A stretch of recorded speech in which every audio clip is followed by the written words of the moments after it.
let's go ahead and get some ant brains ready. All right, so I want to do face up. Here we go. I can show you all face up on this one. There we go. So that is the face of our leafcutter ant soldier. Yeah, they're farmers too. 2 antennae pumpkin cat, one here, one here. These are slightly damaged, so the length of the antenna will not necessarily correspond with the same two. Like there could be a part missing. Although this looks like it's fine. So here, that's one antenna that's visible. You can see the segmentation down here. And then if we live move this one, you can see it up top here. So actually both antennae are perfectly intact here. So the next thing we're going to do is actually pop off the head so we can take a look and adjust the lighting a smidge. There we go. So now you can, I think, see that the 2 mandibles here are crossed over. So that's again telling you, usually y'all, if the animal died and it wasn't like the most like rapid go-to, it's like the death grip that ends up happening here. The mandibles cross over. It did, and it's actually cast specific, Reiko. So if you look at the head shape of the cutters and the nurses, it's much more V shape, like there's much more pointy ends to it. And actually these also have the pointy ends, it's just curved backward. So these soldiers have a point way back here instead of up here. When we flip her over, you'll be able to see. I also wanted to point out, y'all, that she actually had an injury to her head. Do you guys see this spot right here? There's a black spot right here. I'll zoom in a second, but that's actually an injury site. Okay, so werewolf, yeah. So good catch on seeing it.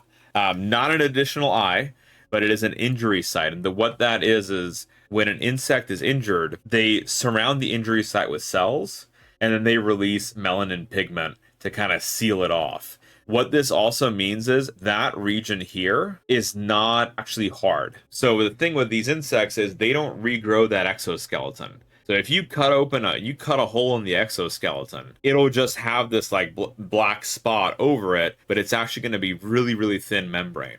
So if you wanted to like re-injure an animal, like let's say you wanted to inject something into their head or body, that first entry site will be marked with a black spot, and it'll be super, super thin membrane so you can easily get in and out of it again if you so needed. So that's something that we can see right there. Let's, yep, exactly, glued. So like for this dissection, we'll have an easy place to start off with, although I still might start from the other side to make it a little easy. It could have, so because it's like in this mature stage, it could have been from another ant, or it could have been like maybe they fell, or like not fell, but they got hit with some kind of outside force. That's probably some kind of blunt force right there. I would hope that these weren't like ants fighting. So that is, let me adjust the lighting a little bit. Let's see, different solvents for preserving the tissues, different properties during microscopy. The refractive indices, yeah, Demon, you'd have to use like different kinds of liquids to get the ideal refractive index. It's just how the light bounces off. The bigger thing for the preservatives is what kind of stains you can do.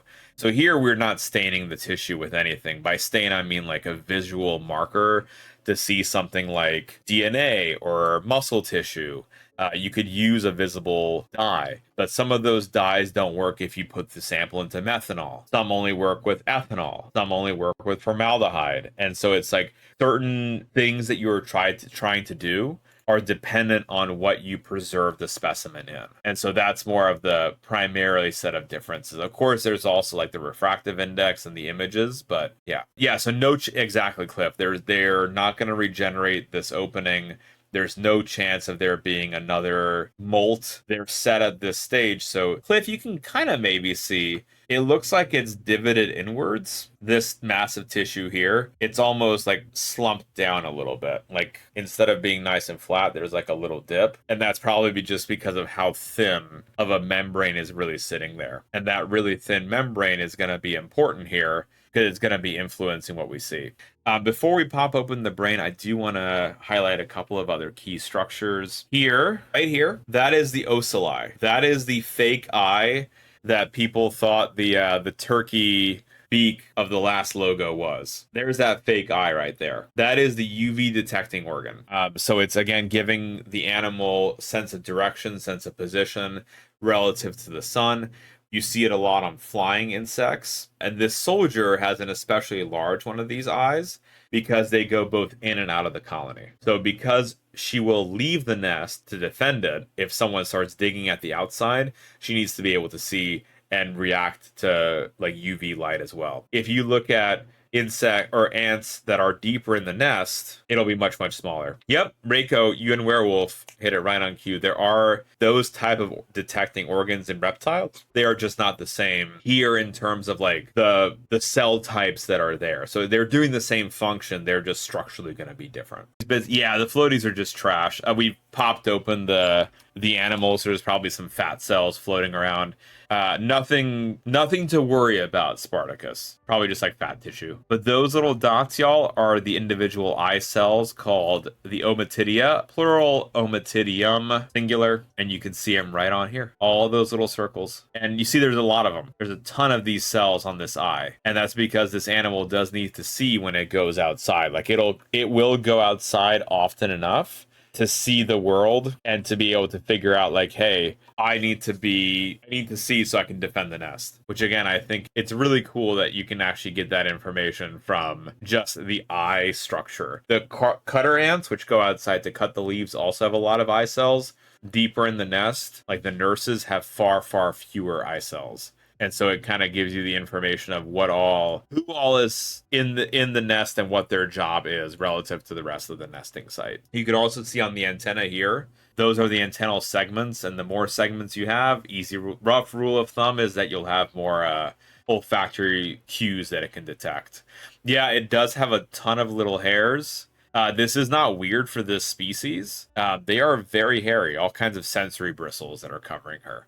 Much easier to see like in the liquid as well, I think. And then I wanted to show you all these chompers. So those can cut through human skin. We've talked about how in Costa Rica, in Trinidad, these are used as sutures. So if you get a really, really bad cut, they will use these ants, have them bite and reconnect the two sites of the wound, and then pop off the body. And so you're left with an ant head bit into you through your skin to hold your tissue together. Usually a couple of them as well. So that's, again, a regularly seen feature. They're not the only ants that will do this. You'll have, like, I think I've seen it with army ants as well, but it's very, like, it's like a hot knife through butter, the way that they cut, y'all.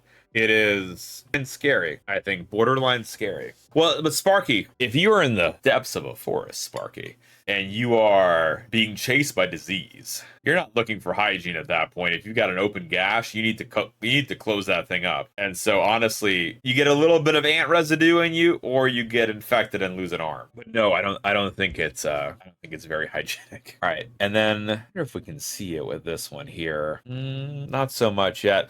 Let's pop her over to the other side of the head because I want to show you all the little spiky parts on the backside. Exactly, glued nose. So the little spikes on the back of the head that we talked about that the other casts readily had, much more like on the tips of their head. So that's right here for the soldier. So that's why the head is much more heart-shaped versus like the V shape that we see in the other, like the cutter cast of ant or some of the other ants that we've looked at.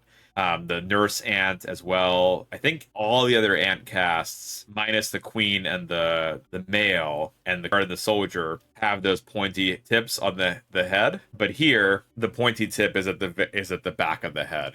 And that's why it makes more of that heart-shaped look versus the really pointy, like directed V shape that we've seen before. Hopefully that makes sense. All right, with that, let's go ahead and start popping. I do have 2 ants that we've got under the scope, so we have 2 chances, but hopefully we can not have 2 chances, but rather 2 different brains to look at. These have been preserved in alcohol for a couple of years now. It should still be fine in terms of the preservation of the tissue. We have seen, though, that sometimes the older specimens, they still kind of fall apart. So we'll do a careful deep look in here. All right. And glued, I think I'm going to go ahead and dissect my usual way on this instead of using that entrance point that we saw earlier. Reason being is I have my muscle memory on like where I can go. So it's just easier. Here we go. Yes, that fuzzy tissue is all muscle. That is all muscle tissue. And you saw like I took out a fair bit from the head already when I popped the mandible out.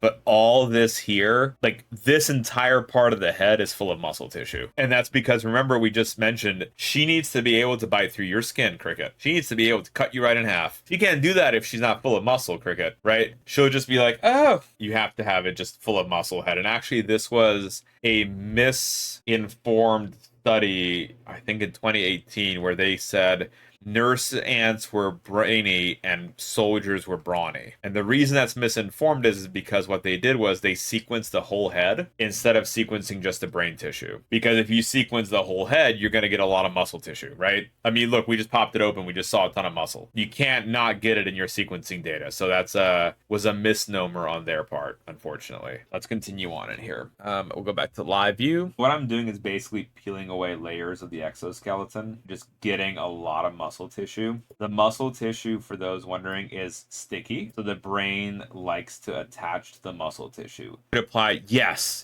So glued, if we had a fluorescent microscope, then we can do like labeled DNA, which would label everything. We'd also have something that labels neurons in particular. And then we had muscle tissue as well. Size of the brain? Oh no, piece of rice.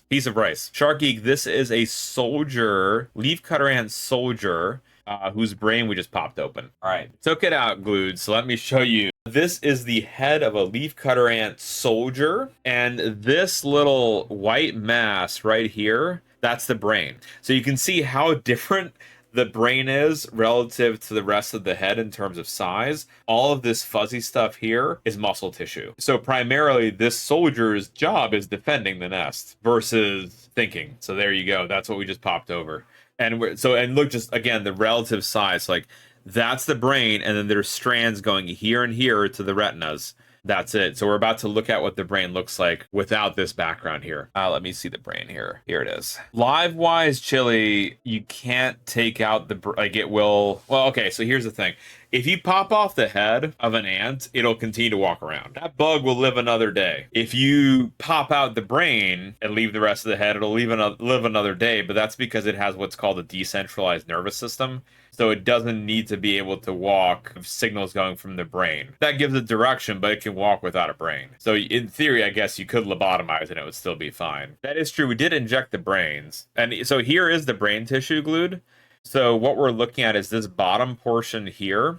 Those are the antenna lobes where odors come in. So that's where the antenna would actually plug in, right here and here. This long strand here and this long strand here are the optic lobes. And that's what connects to the retina. And so they have to be really, really long, right? Because if you look here in the brain or the head, right, the central mass of the brain is in the very center, but then there has to be a strand that touches the retina. And so that's what you're seeing here and here. Can be neuronal reorganization. There's even an instance where if you take, in some species, a worker and you take away their queen, the workers will actually fight for the right to become the new queen.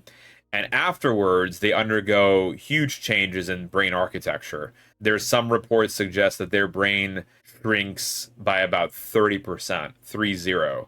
And there's a loss of cells within that brain change. And so there's like neuronal pruning that happens, expansion of certain neuronal sets. Yeah, it's really remarkable about all the things that can happen there. Yeah, lots of neuronal changes that go on. Let's see if we can zoom in any more. There's our brain tissue. Let's look in the rest of the head. There's some cool bits that I pulled out. Whoa, nasties. Right there. So that's the retina. And those little dots will have neurons connecting to them. Those neurons, those are at the ends of here. So there's a cluster of neurons here glued. And those are all connecting to the little cells inside of here. And then that long strand goes here and connects to the optic lobe. So that's where the ocelli come into play, is that they each have a little neuron that connects, and it's not until you get deeper in the brain that all those neurons form a singular image. At that stage, they're still transmitting a single image from each ocelli towards the depths of the brain. Hopefully that makes sense. The optic lobe is so long to reach the eyes and nested in all that muscle, it is possible for an ant to chew so hard it pops the nerve and makes it blind. Rush, I would never say never. I have not seen that happen, but I also haven't dissected every ant brain and looked for if the connections stays put. Hopefully that isn't a common thing that happens with them, right? Because that would be a huge evolutionary design flaw, but you never know. And then here, I just wanted to zoom in, y'all, on the muscle tissue. Let me quickly adjust so we can see like the muscle strands. There we go. See all those hair-like structures are the muscles that we can see throughout. No, Rushwing, it's not an odd thought at all. I think it's a really neat thought because, right, if the muscle tissue's moving around in there, presumably it's going to be touching the neurons, and there's who's to say that it won't put a strain on it. I think that makes total sense. So yeah, the trilobites would be from one. The compound eye. Actually, we've seen some trilobites with the ocelli as well. So that the fake eye too, that's been also interconnected. If we're talking like in terms of evolution, light sensing organ first, and then that light sensing organ would evolve further and further to actually capture an image. But you have to be able to detect light. And probably it was, you know, different cell types that arose could detect different wavelengths, and whichever one that could detect is the one that survived, and that was passed on. All right, so that's the muscle tissue. And then I think the other question from Glued was the fake eye, the ocelli, where is that connection going to be? So we went over where the connection is from the ommatidia to the body of the eye. But the fake eye, so the ocelli, so this is the top of the brain here, Glued. And so the projection that's going to be, so the ocelli is up here. The bundle of neurons is actually like not readily popping out. Like it just disintegrates away when you pop it out. I've never seen where it's like actually put into place because it's not a direct connection. There is, in fact, a track of neurons that go, and then it goes to what is called the fan-shaped body, which is in the center portion of the brain, and it's for visual learning and memory processing. That's where it goes, and it's located. So it'll come in from this top side, and there's a set of neurons that connect to it. But when you pop it open, you don't actually see it. Yeah, it's so Glued. When I do the dissection, it's not because I'm a messy dissector, although it's, you know, it might not be the best, but it's just you will not actually get that neuronal connection to pop out. It's just like not a regular thing to be able to remove, which is also inherently interesting, right?